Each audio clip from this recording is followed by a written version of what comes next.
Alice Tan Ridley, the beloved mother of Academy Award-nominated actress Gabourey Sidibe, passed away on March 25 in New York City at the age of 72. Her departure marks the end of a powerful life filled with resilience, immense talent, and an unshakable passion for music that resonated with thousands who encountered her on subway platforms, in clubs, and on national television. While many knew her as the mother of the precious star, those who crossed paths with her, heard her voice, or knew her story understood that Alice was much more than just a celebrity's parent. She was an undeniable force in her own right. Born on December 21, 1952, in Georgia, Alice came into the world as the seventh of 8 children in a bustling, loving household. She grew up surrounded by the soulful traditions of the American South, where music, storytelling, faith, and family formed the foundation of daily life. Even in her earliest years, Alice's voice stood out. It wasn't simply loud or technically impressive, it was emotional. It was spiritual.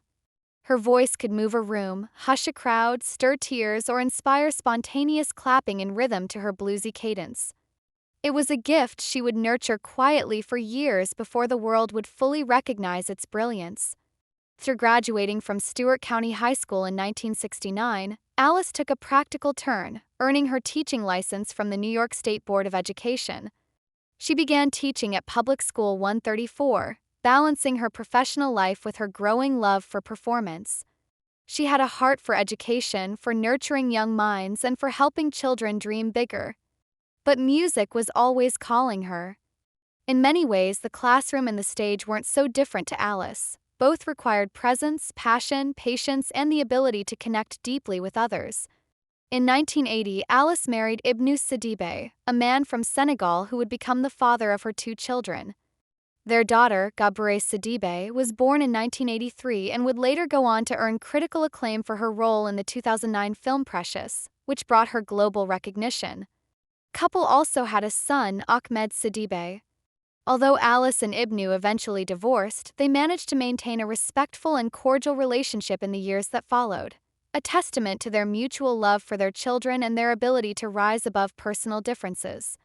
Life wasn't always easy, and raising 2 children as a single mother in New York came with challenges. But Alice faced those challenges with grace and determination, and her children were always at the heart of her world. While balancing her responsibilities as a mother and teacher, Alice found time for music. In a city brimming with talent, she made her mark not on grand concert stages but in the arteries of the city itself, New York's subways.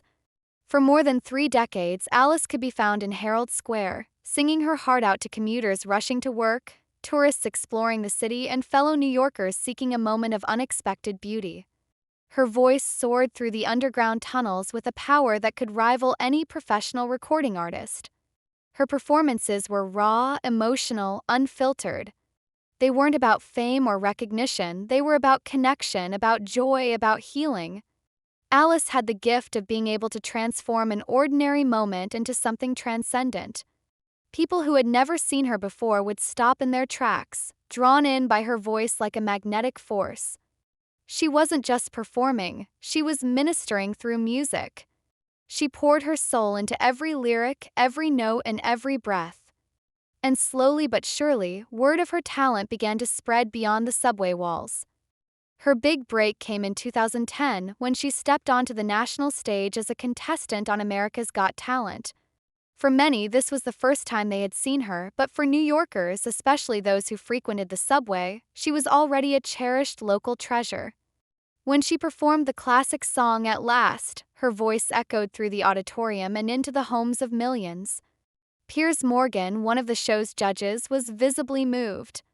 "Alice is just brilliant," he said, marveling at the authenticity and power of her performance.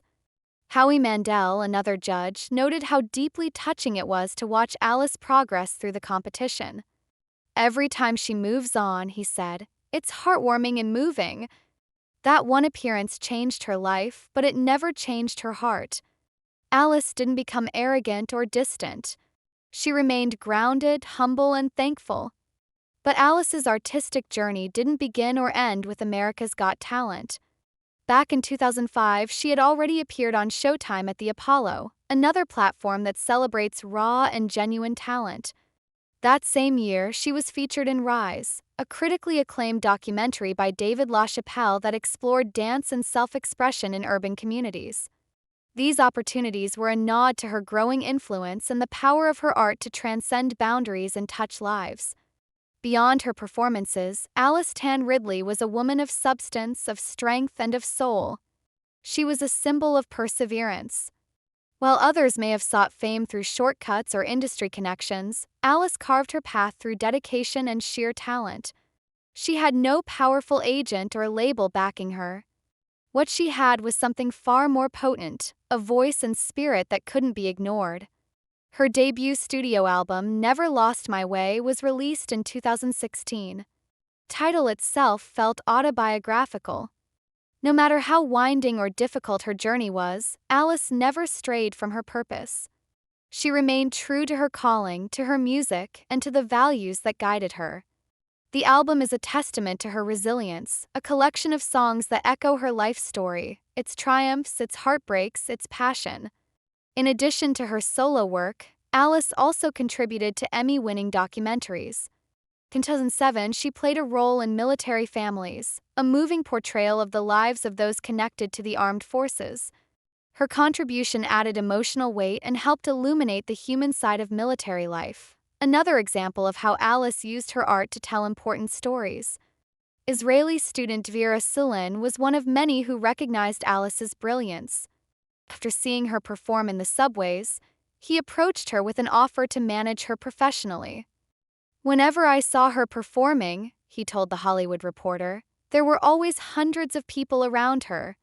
She brought joy to so many people every day." Dvir saw in Alice what so many already knew: she was a rare and authentic talent, worthy of a much larger stage. Despite her accomplishments, Alice never lost her humility. She remained accessible, often chatting with fans, taking photos, and listening to the stories of those who had been moved by her voice. She understood that her music was not just entertainment, it was a form of ministry. Whether singing in a subway, a club, or on national television, she carried the same message: hope, healing, and heart. She was also known to perform at Harlem's legendary Cotton Club, a venue steeped in the history of African American culture and music. There, too, she left an indelible mark.